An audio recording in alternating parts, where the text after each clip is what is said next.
যারা আপনার বিদ্যুৎ বিল লেখে নিয়ে যায় এবং বিদ্যুৎ বিল তৈরি করে তারা বিলগুলো সঠিকভাবে তৈরি করে কিনা বা আপনার মিটার থেকে অধিক পরিমাণে বিদ্যুৎ বা ইউনিট লেখে নিয়ে যাচ্ছে কিনা বা কম লেখে নিয়ে যাচ্ছে কিনা সেটা আপনি বিদ্যুৎ বিলের কাগজের সাথে কিভাবে মেলাবেন।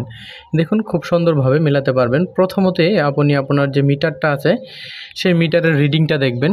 মিটারের রিডিং দেখবেন, মিটারের রিডিং হলো KWH, যেটা KWH হলো রিডিং। এই জায়গায় দেখেন KWH লেখা আছে 6880, অর্থাৎ এই মিটার রিডিং হলো 6880। পরবর্তীতে আপনি আপনার যে বিদ্যুৎ বিলের কাগজটা আছে রানিং মাসে সেই বিদ্যুৎ বিলের কাগজটা নেবেন।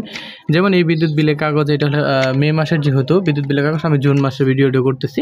দেখেন এই জায়গায় বিদ্যুৎ বিলের কাগজে দেখেন বর্তমান এবং পরবর্তী মাস লেখা আছে। এই জায়গায় বর্তমান মাসে দেখেন রিডিং লেখা আছে 6710, অর্থাৎ যেহেতু আমি মিটারে পাইছি 6880, তার মানে আমার অলরেডি 170 ইউনিট এই মিটারে ব্যবহার আছে।